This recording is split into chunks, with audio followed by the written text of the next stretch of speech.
Servus, Glück auf und herzlich willkommen zu einer weiteren FC Bayern Taktik-Fuchs-Ausgabe. Leute, diesmal mein Tipp, meine Aufstellung gegen den SC Freiburg.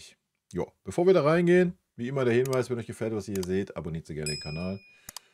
Dann verpasst ihr kein Video und unterstützt auf jeden Fall das, was ich tue. Von daher vielen lieben Dank dafür. Joa, SC Freiburg. Ich gucke mal eben rein. Ich habe es ja schon in der Reaction gesagt, haben wir uns die letzten Jahre eigentlich immer schwer getan, aber ich glaube, die letzten 2 Spiele sogar, oder auf jeden Fall das letzte Spiel gewonnen. Wird kein einfaches Spiel, denke ich. Ja,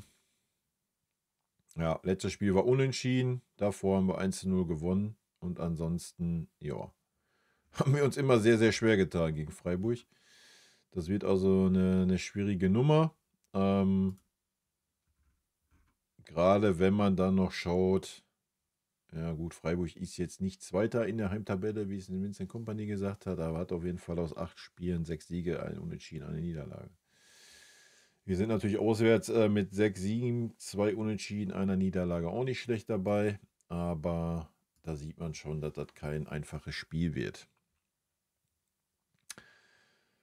Ja, wenn ich ehrlich bin, würde ich gerade sehr wahrscheinlich eher ein 1:1 tippen als wie ein Sieg, aber da ich believe und hoffe, dass einer unserer Top-Spieler einfach einen guten Tag hat und einen Doppelpack schnürt, mir egal wer das ist, ob es ein Heavy ist, ein Jamal oder ein Pavlo vielleicht, wenn er denn spielen darf, tippe ich ein 2:1 für uns. Das ist mein Tipp auf jeden Fall.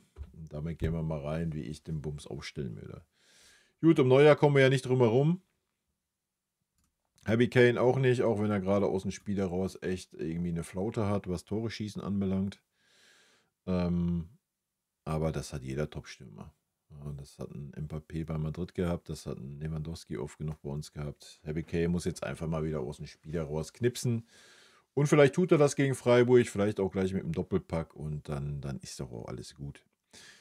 In der Innenverteidigung, ja, solange da keiner irgendwelche Blessuren hat, würde ich an Kim und Upamecano festhalten, auch wenn Kim natürlich diesen individuellen Fehler hatte, aber ja, ganz ehrlich, das passiert halt einfach auch mal. Ja, das war jetzt nicht irgendwie so ein krasser Fehler, er kam halt nicht mehr richtig an den Ball und dann ist das so, ja. Gut, wie ich gerade aus der PK auch gelernt habe, haben wir ja auf der Außenposition, also Davis ist verletzt, das ist klar, aber auf der rechten Verteidigerposition, Conny Leimer ist gesperrt. So. Was haben wir für Möglichkeiten? Ja, Stunny, der wahrscheinlich noch nicht wirklich irgendwie ansatzweise in Richtung 100% ist, Kimmich und Guerrero. Das sind unsere Optionen. Wir hätten natürlich noch Adam Aznu, aber ganz ehrlich, den Zeitpunkt hat man verpasst, den Jungen mal irgendwie ansatzweise an dieser Mannschaft heranzuführen, geschweige ihn immer dann in irgendeiner Form da zu haben. Also kann ich mir schwer vorstellen, dass man ihn reinwirft gegen Freiburg. Ich würde es auch nicht tun, wenn ich die aktuelle Lage sehe. Von daher wird ein Guerrero bei mir links spielen, ein Kimmich rechts. Feierabend. Keine Experimente. Bums aus. Des Weiteren wird dann natürlich ein Goretzka die defensive Position übernehmen und ein Pavlovic die offensive Position. Ich würde einen Pavlovic gerade einen Goretzka vorziehen, was das Spielgestalten anbelangt.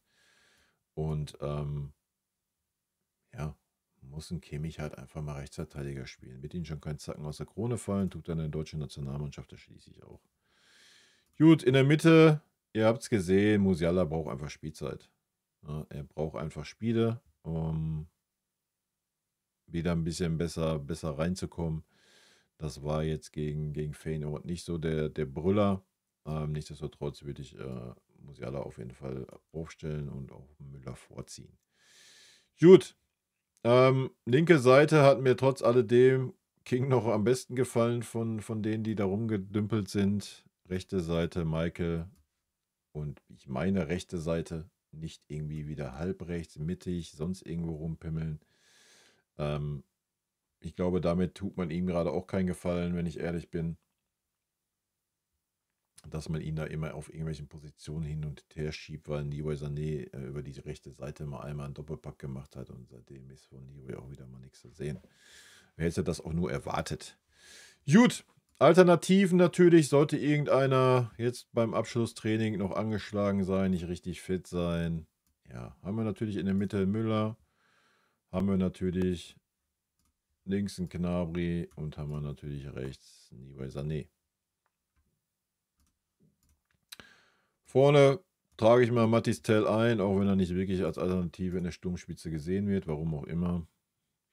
Dann sehen wir schon die Probleme. Wir haben natürlich, ja, da nicht wirklich was außen als Alternative. Ja, deswegen machen wir hier den Aznu und hier den Stani rein. Dann haben wir noch einen Eric Dyer für die Innenverteidigung und das war's. Ja. So sieht's aus. Das ist natürlich auf den Außenverteidigerpositionen, darf da nicht so viel passieren.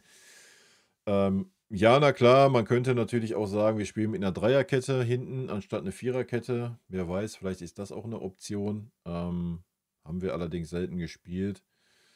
Wobei mir das letzte Mal gar nicht so schlecht gefallen hat im Aufbau, dass ein Leon Goretzka dann die linke Position genommen hatte. Aber ja, Leon könnte auch die rechte Posi nehmen. Man könnte aber auch mit dem Kimmich eine Dreierkette bilden. Also es ist ja nicht so, dass wir nicht die Möglichkeiten hätten. Allerdings haben wir es noch nie gesehen. Ja, gerade in der defensiven Ausrichtung dann. Von daher denke ich, das wäre eher ein Problem, wenn man mal die letzte Historie dieser Mannschaft sieht, dass sie sich ja immer super schwer auf irgendwelche neuen Systeme einstellen kann, immer in ihrem System festgefahren ist. Wird es wahrscheinlich so sein, dass wir trotzdem 4-2-3-1 auflaufen werden.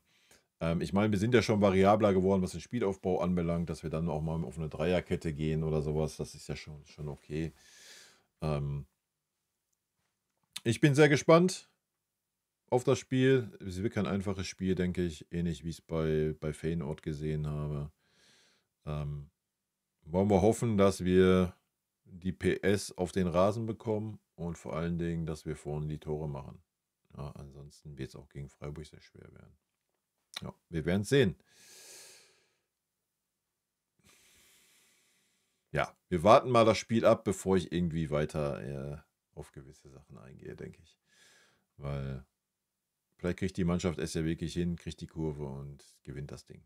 Gut, Leute, in diesem Sinne, rot-weiße Grüße gehen raus, hoffentlich auf ein gutes Spiel. Natürlich wie immer, hoffentlich mit dem besseren Ergebnis für uns. Und ansonsten wünsche ich euch ein wunderschönes Wochenende, Leute. Haut rein, bis dann. Tschüssi. Vielen lieben Dank für euren Support hier auf dem Kanal. Und in diesem Sinne, gute Freunde kann niemand trennen.